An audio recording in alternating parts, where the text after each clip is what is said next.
couldn't think of anything to say. I was so afraid.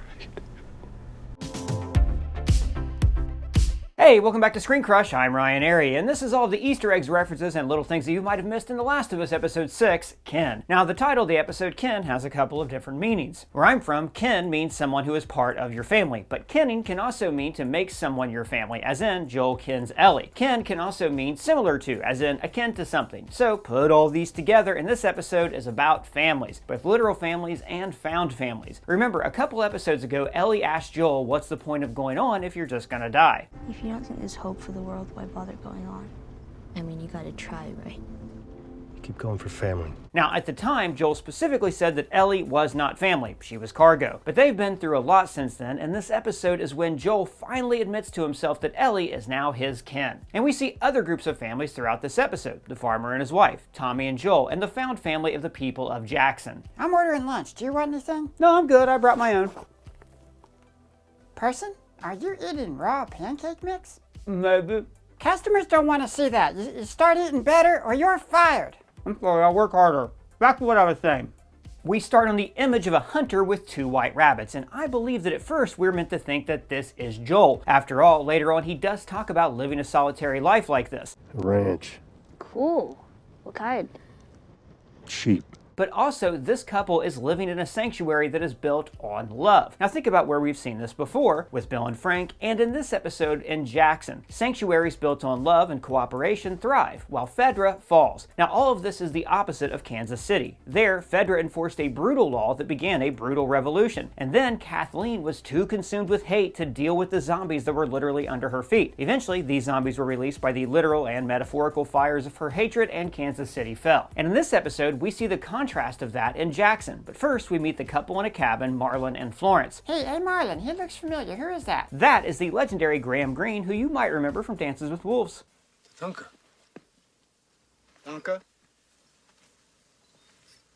Tatanka. Oh yeah, Tatanka. That's right. The opening has a couple similarities with the games. There's the long time jump into a new season, and also, when it becomes winter in the game, the first image you see is of Ellie killing a white rabbit. Joel intrudes on Marlon and Florence because he's lost. I need you to tell us where we are. If you got a map, why you lost? And I just want to point out he is not lost in the game. Please tell me you're lost.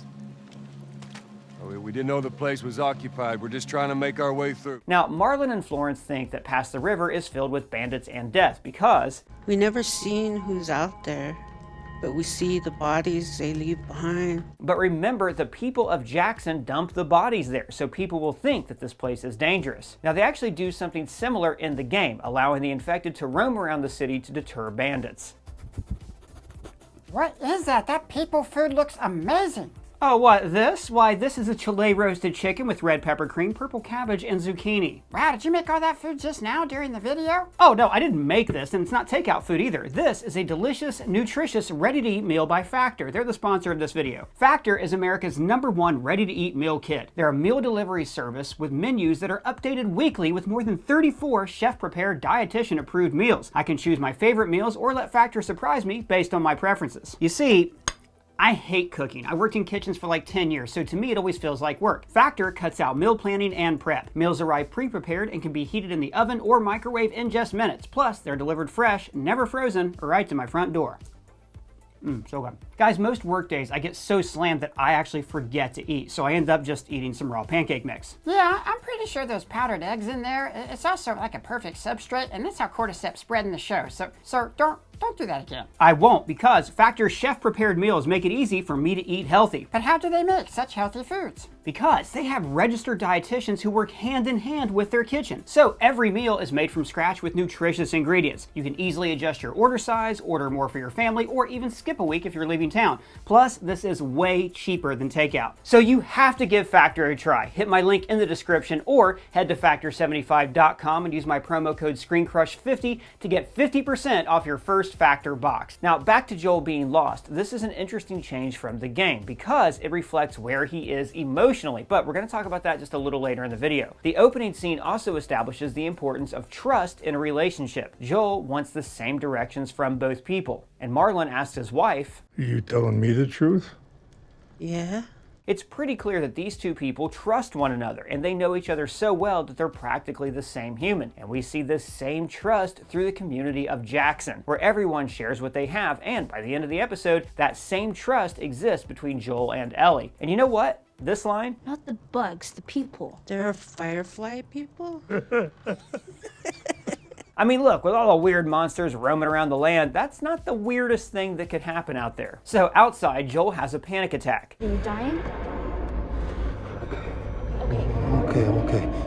I'm fine. The last time we saw him have one of these, it was when the soldier pulled a gun on Ellie, which triggered his memories of Sarah's death. For years, Joel was able to bury his trauma by burying his memories of Sarah. But as he gets closer to Ellie, he is feeling those same emotions, so it's resurrecting these same traumas. Now, every time he goes someplace normal, like the cabin or Jackson, it's dredging up his memories of the old world, which makes him relive this trauma. Last week, we talked about how the Excellent channel, Filmwise, pointed out that Joel shows his love through protection. Oh, he loves you. He's dependent on me. Not the same.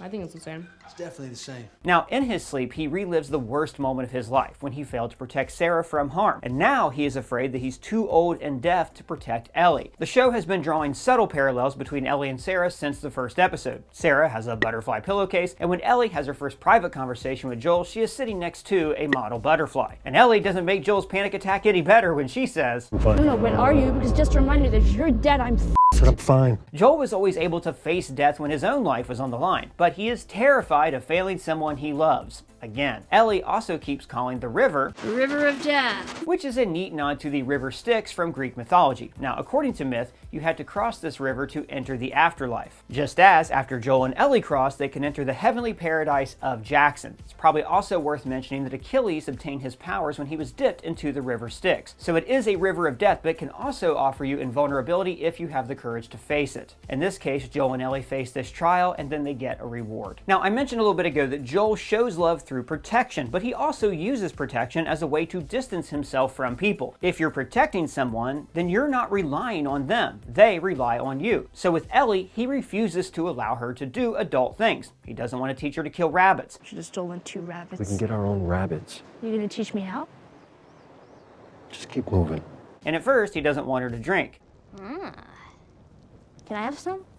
No. But eventually, he not only teaches her to shoot, but he enjoys it, taking a kind of fatherly pride when she makes progress. And speaking of progress, Ellie is starting to wonder how their journey can end. If the Fireflies are able to use her blood to make a vaccine, what kind of life could they build for themselves in the new world? So the idea of a future has never been an option for Joel until now, but since they're actually in Wyoming, the future seems closer than ever. Joel immediately says that he wants a place that is safe and isolated. An old farmhouse, some land, a ranch. Because up until now, his entire goal has been protection and security. He even says that he wants to raise sheep. I would raise sheep. They're quiet.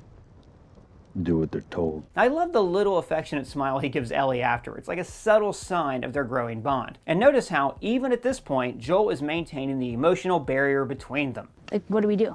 Oh, it's we? Now, Joel's answer is perfect for a man who has lived a hard life, who is now looking for peace. The kind of peace that Marlon and Florence have back at that cabin. But Ellie can't help but mock his supposed desire for isolation. So, just you and a bunch of sheep. Romantic. But look, behind this joke, she is saying that Joel's life of solitude is really no life at all. Unlike Joel, Ellie is a dreamer who sees endless possibilities in the world. It's your first time in a car? It's like a spaceship. She mentions, I read everything I could in the school library.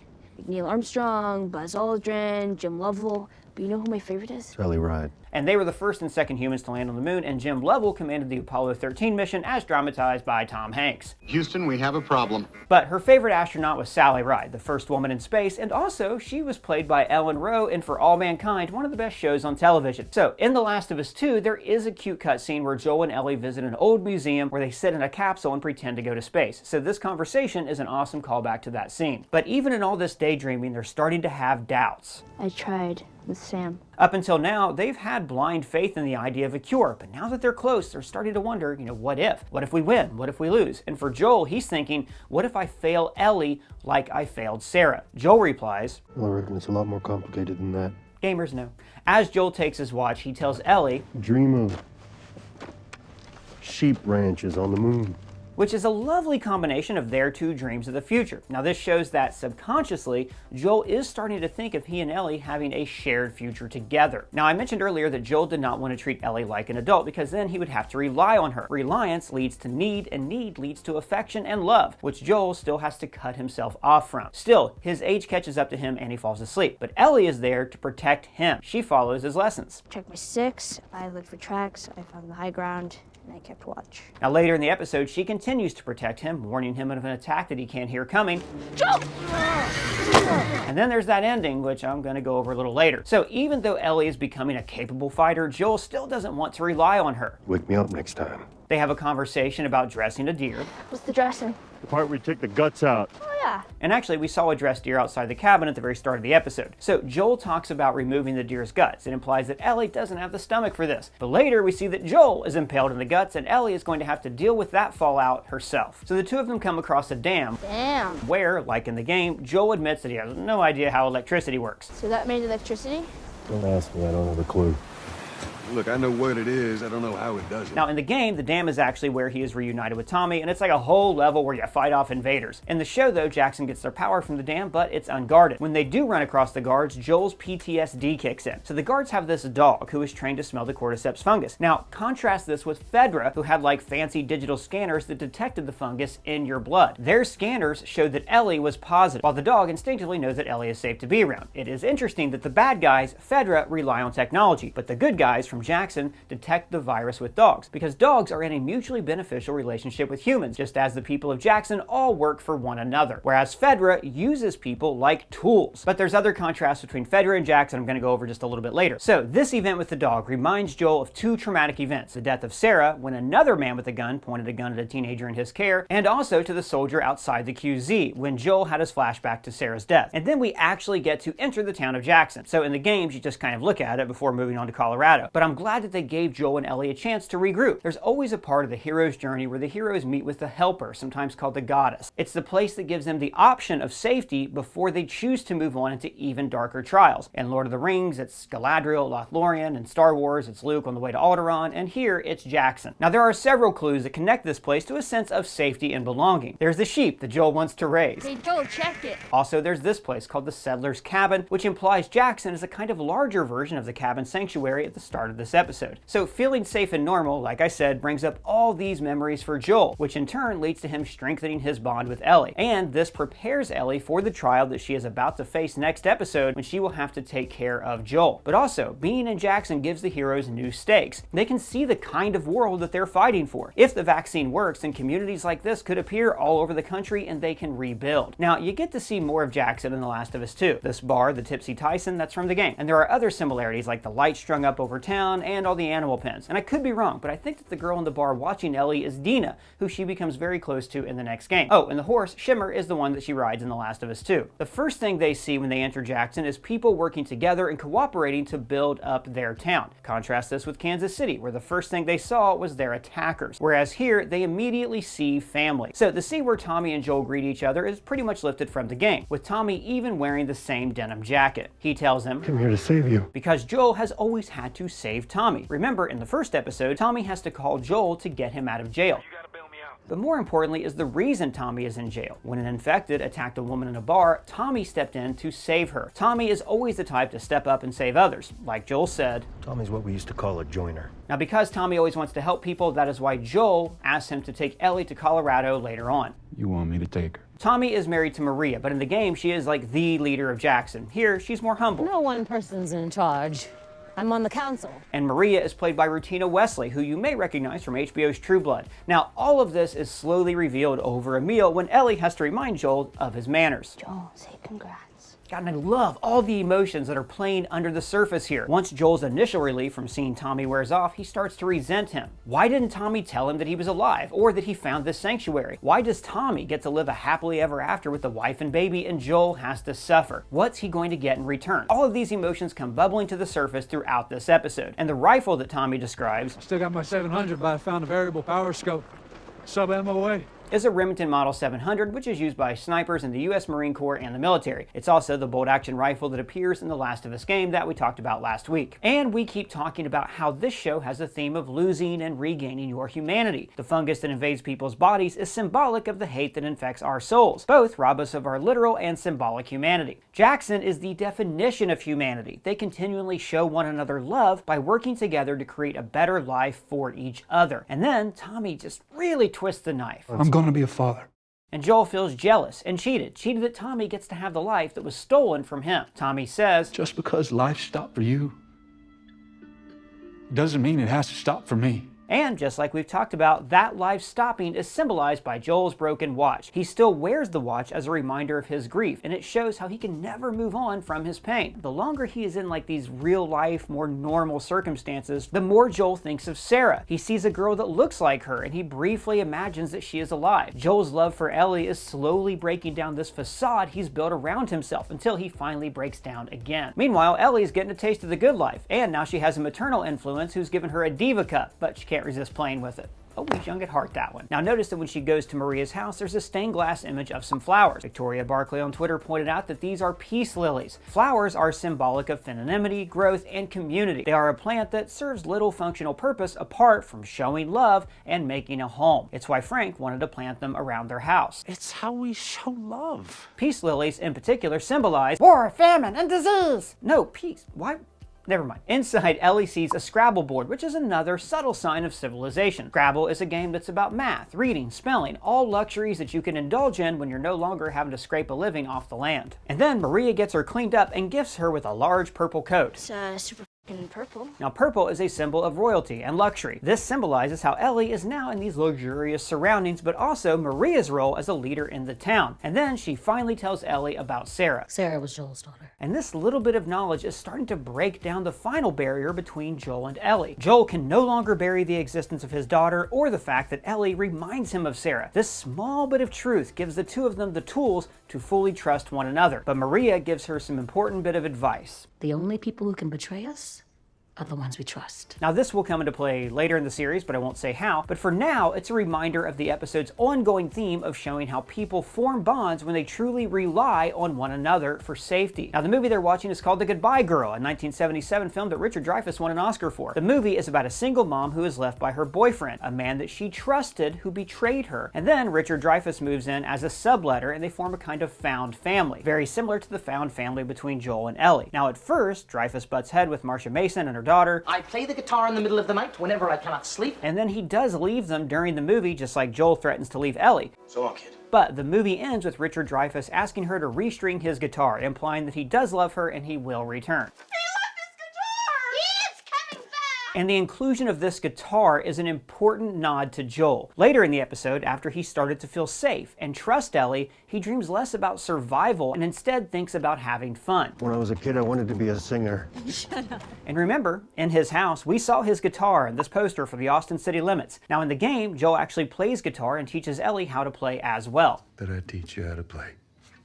So, for both Joel and the Richard Dreyfuss character, music is used as an expression of love. And this episode is also key for Joel to finally have an emotional catharsis. After initially rejecting Tommy, Joel realizes that he is too old and tired to fight, physically and emotionally. Also, in the show, they decide to not stop in Jackson, but Tommy says, Kids will be watching movies tonight. so all these years, Joel has been able to bury his past because he's separated from the person who can share his grief with him. His brother is the only person alive who truly knows him, and he offers Joel a much needed outlet for his emotions. Whether he knows it or not, Joel is craving an emotional connection. He needs to rely on someone for mutual benefit, so he finally tells the truth. She's immune. But Joel only reveals this out of desperation. He thinks that he cannot protect Ellie, and he's desperate to pawn off the responsibility to someone else. Now look, if I can get a little biblical here. Go there, it's fine. Thank you. Joel asking for Tommy to take his burden away is much like Christ in Gethsemane, praying to God to remove the burden of dying on the cross. I would have said this was a coincidence, but later in the episode, Joel gets speared in the side like Christ, which also happens in the game. Now, the episode has a lot of fun explaining what exactly Jackson is. This is the commune. We're communists. And notice that Tommy, who grew up during the Cold War, doesn't like that label. And I know that socialism is a pretty charged word, and later Joel goes over a simplified explanation of how the US worked. Some people wanted to own everything. Some people didn't want anyone to own anything at all. Now, I actually think we're somewhere in between, but when Joel's talking about Jackson, he also says, The country's too big for that. so what we're seeing in Jackson is less of a communist society and more of a tribal society. In most indigenous cultures, everything was shared by the tribe, and the tribe raised the children together. And this can really only work in small communities like Jackson. Or in worlds with unlimited resources, like in Star Trek. Yeah, that's right. In fact, we see other utopian ideals in Jackson, like their multi-faith church. Now, then thousands of years of human civilization have kind of split us off into smaller homes and boxes away from that initial tribalism, and now we all work for a piece of the planet's resources. And this is how Fedra operates. People have to work for their ration cards, and the worse the job is, the more it pays. It's capitalism that is persisting in an age where capitalism no longer makes sense. Careful. I'm just saying that in a post-apocalyptic society, everyone benefits when you work together. Hell, look, they've even decorated an ATM machine for Christmas, and they also fly the American flag, and they are governed by a functional democracy, unlike Fedra. So then Tommy and Joel go for a drink, and it's telling that this booze is much better than the hooch that Joel has. Now, at first, Joel lies to Tommy, going back to the episode's theme of trust. So how's Tess? She's fine. All right. He doesn't know anything about this place or where Tommy's loyalties now lie, and he also sticks with his original story of Ellie from the first episode. She's the daughter of some firefly muckety-muck. This is why Joel confronts Tommy for cutting him out of his paradise, and Tommy explains that he did this because of Jackson's strict rules of no contact. Now, this stings extra hard for Joel because in his mind, family always comes first. Keep going for family. Joel has justified all the evil things he's done because it meant the continuing survival of his kin. The things I did, Tommy, those things that you judge me for. I did those things to keep us alive. Now, of course, Jesus was killed on the cross, which ultimately led to his rebirth and resurrection. And Joel does experience a kind of spiritual rebirth in this episode. And later in the series makes a sacrifice for the sins of others that I won't say more on. Gamers know. God, how heartbreaking was it to hear Joel, a pillar of strength, break down like this? But she had to shoot him to save me.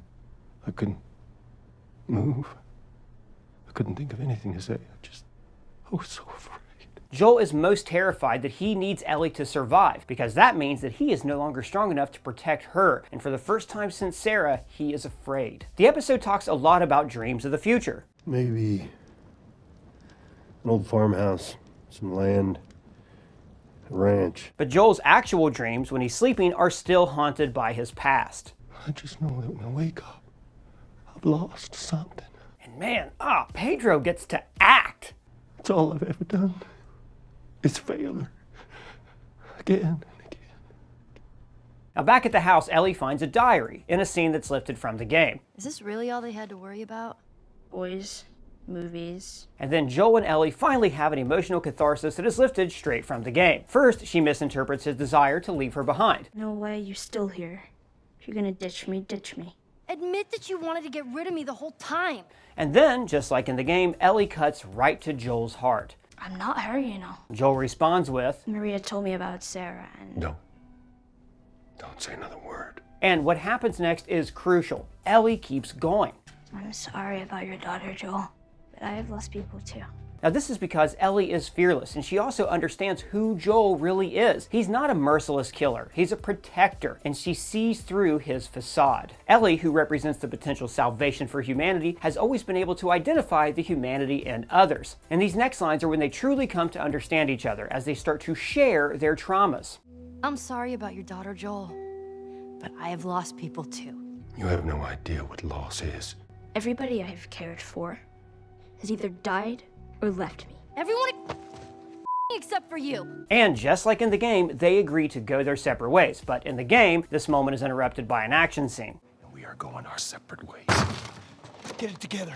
We're not alone. But the show gives the characters time to breathe and dwell on their emotions. Then Joel relives what I'm guessing is his last Christmas with Sarah, and he recalls hanging up an ornament. So the Christmas tree in town must have been triggering for him, which is why he mocked Tommy for having one. Christmas trees and bacon. Pretty decent setup. Now the next morning, Tommy picks up Ellie, but they find Joel in the stable ready to go. And you know what? Relationships are defined by your ability to survive a fight. So this scene shows just how close they've become. You deserve a choice. I still think you'd be better off with Tommy. Let's go. And then we get these lovely scenes where their bond is at its strongest, and they are genuinely happy to be together. Their inner serenity is also reflected by how beautifully this is filmed. And by the way, if you're wondering how Ellie knows how to ride a horse, I think we're going to find out in the next episode. So on the ride, Joel starts to tell her about how the world worked in the past, including how football was played, just like in the game. Let me see if I get this straight. If you mess up your fourth down, then you give the ball to the other team? Yep, So, basically just moving in one direction. basically, but violent. But for the first time, he is telling her about his own life in the before time. I just did my job. Which was building? That's right. Houses, doors, that kind of thing. This is actually Joel starting to recognize Ellie as a full equal. There's a similar moment in Saving Private Ryan when Captain Miller finally shares what he did before the war. I'm a school teacher. I teach English composition. But like, Joel is also allowed to embellish how important he was. Everybody loved contractors. So in both Saving Private Ryan and in The Last of Us, sharing elements of the past connect you with people in the present. So now, by finally talking about the past, Joel can work through his pain, and this frees him up to finally actually think about the future. So when they enter the university, they immediately start to talk about the future. It's kind of sheep. We'll see. It's so closer to your dream. And when Joel explains college, he says, I think it was just as much about partying and finding themselves as anything else. and this is when he reveals that he actually wanted to be a singer. See, as he starts to let go of his past, he can dream for a better future than just the boring sheep farm that he saw for himself before. Joel actually writes a song for Ellie in the games, and this is reflected in this episode when we see a songwriting sheet on the bulletin board in Ellie's room. So when they come to the university, there are many similarities to the games. There's the packing list, Ain't nothing here but a bunch of medical mumbo-jumbo. and the monkeys have been released by the lab techs before they moved out. But in the game, the monkeys are infected, and one of them bit the lead doctor before he could leave. Anyone deserves to run free out there. Hey, easy. Oh no. It bit me. And there's also the Firefly logos that are painted around everywhere. Now outside we see shooting pill boxes like the one that Bill should have built in the street outside his house. And just like in the game, Joel and Ellie work out that the Fireflies have moved on to Utah, except in the game you find out by like listening to these audio recorders. Then some bandits find them and Joel snaps this guy's neck, which is also a pretty common stealth move in the game. And just like in the game, he gets stabbed in his side and Ellie is forced to take charge. I can't do this without you.